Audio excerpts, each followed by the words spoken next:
Photo modes have been popping up everywhere in games now, and I often get asked how I could have made that intro any more boring. So, as you've probably guessed, I'm not sticking with that tone, and it's not me. It isn't. You all know what I'm like, and this is not the kind of video I wanted. The first thing to say about this is it's something that I've worked on for quite some time. I've done a hell of a lot of editing. I've re-recorded the audio more times than I'd like to say, but it's something that I really want to make right. So I better tell you what the name of this series is, and I've gone with Picture Perfect. For one reason, it sounds relatively right for what I'm trying to do here, and I'm not really good at naming things. So the way I'll structure this video is basically how I'd go about picking up a new game, going into the photo mode, and going on from there. So finally we reach the first point of this tips video, and as my first point I'm going with play with the settings. My first reason for saying this is if you're not from a photography background, then you're not going to know what each setting actually means and what it does. So by having a play around, you slowly get the idea of what each setting is, what it does, what you need and what you don't. The second reason would be some games have preset settings, and the best example I can give you of this, No Man's Sky on the vignette setting. Nobody will ever need that much vignette right off the go. So the second part I'm going to go to is shot composition and the rule of thirds. Now, just in case you don't know, shot composition basically means where you take your picture from and how you put it together. The part that will probably need explaining will be the rule of thirds. And what that basically means is a third of your picture space should be the focus of your screen. It doesn't have to be exactly a third, you don't need to be always making sure it's a third, it can always be more or so on. It's just, it'll give you a bit more movement and variety in your pictures, so you're not always lining up your focus in the middle of your screen. So in this clip that we've got going at the minute, you'll see that I'm still moving around, there's still a bit of shot composition, I've just placed it somewhere near. And then once I've got to somewhere I'm happy with, I actually activate photo mode. So while I've got photo mode open, I'm still doing a few little tweaks here and there until I've got the positioning where I'm happy with. And even when you've done all your settings, you can still change it, there's nothing set in stone. You can always take more than one picture. So I'm going with the left hand third for my shot. I know I've got a lot of the background, but the way that I'm going to change this is by using the depth of field. By using the depth of field and focusing in on Sam and not using the background, I'm then drawing the focus more to that point without having an empty picture on the right as well. So now I've got all that set in stone, I can now move and do a final couple of tweaks because I noticed something was wrong, and it was one of the blades that's in the weather station behind me. You could see it cut off at the top. Well, that's the picture all lined up and I'm happy with that now. So for this picture we're going to do a little bit different to the previous one. Because it's a sunset or sunrise, we're going to put 2/3 being either sky or water. If we set the first one to being sky, you'll notice that there's details in the trees, colours on the leaves, the shading, shapes and colours of the clouds, and obviously the sky itself.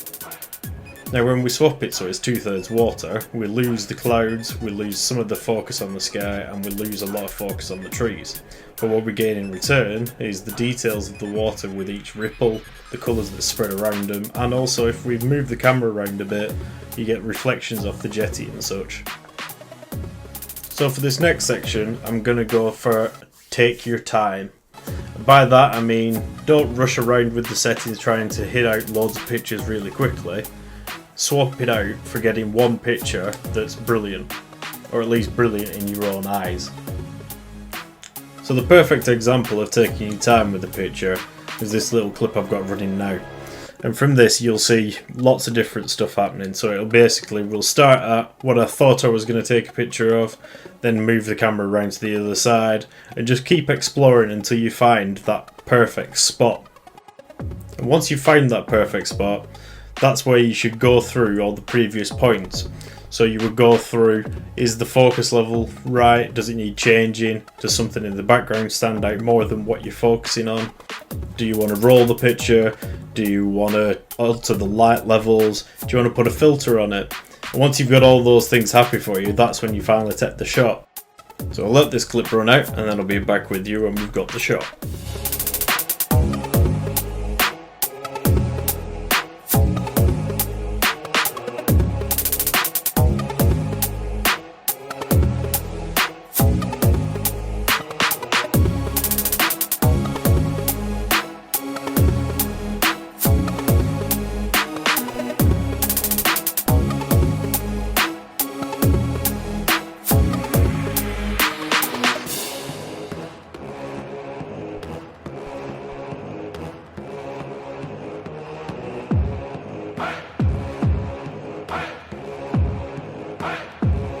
Two hours later. So there you go, that's my completed image for this one. And as you saw, I didn't rush it, I went through quite a lot of different settings and such. So just try it yourself and see what you can get. We're getting towards the end of the video now, and I've got a couple more points just to make. And they're going to be some slightly obvious, some not. And the first one's going to be use social media. And by that I mean go on to Twitter, go on Instagram, have a look at all people's virtual photography on there, go and have a look at some actual photography from real life, and you'll just see what people are doing with their pictures in their own style. And slowly you can piece together what you like from a picture and your style from that. The other thing as well is share your work, because there's no point taking all these pictures and keeping them stored on your hard drive. You've taken the time to take the picture, make sure you show it off. There'll be someone out there that wants to see it. And remember, if nobody interacts with your picture, it doesn't necessarily mean that it's a bad picture. It could be that you've posted it at the wrong time. I mean, that side of things is a whole different ballgame. I mean, I've got pictures that quite frequently don't get seen because I've posted it at a random time of the day. One of the best things about sharing pictures on social media is you can pick up tricks from everybody else. If you see someone take a picture a certain way, ask them how they did it. And 90% of the time they're going to get back to you because it's a friendly community and we all help each other get better at it. I mean, I'll see someone taking really good pictures in a certain game, it might push me to play that game and see if I can get similar sort of quality. Carrying on from that, the next thing you could do is go on YouTube and watch some tutorials of how people put together different photographs, as in real life photography. Once I've put this video up there and I've got a few people's reactions to it and see if I need to change anything, I'll be doing game specific videos where I'll go in detail into each setting on that particular photo mode and tell you how to get the best out of it. Even suggest certain poses that work better on certain games. And if you're still stuck after all of that, there's always my Discord. I'll add a section that goes in with all my virtual photography stuff, and it'll just be people asking questions about different things. And I'll do my absolute best to give you the correct response, and if I don't know, I'll go look it up because it's something I need to learn. Well, that brings us to the end of this first video. And there's a lot of points that I've covered, and there's still a lot of stuff that I'll still need to go on further, and that's why this is just the first video. And this is where I want you guys to come in. So in the comments on YouTube, on Twitter, on Instagram, and in my Discord, I want you to let me know what you think of this video, how you like the layout, should I change anything. In terms of detail though, everything's going to be a lot more detailed because we're going for game specific videos, rather than doing a generic one like I've just done. So yeah, thank you everyone that's turned up and watched this. Thank you for everyone who turns up later and watches this. I will appreciate all feedback, even if it's just to say carry on doing them the way it is, or all constructive criticism will be taken in, and honestly I will be looking into it because this side of things is kind of new to me, but it's something I care about a lot. So hopefully it's give you some tips. Hopefully you'll drop that like button. If you haven't already, subscribe as well, because that'll help me out in the long run. And the more people that are here, the more kick up the arse I get to make these videos. Okay everybody, thanks for coming once again, and I'll see you on the next one. Peace out.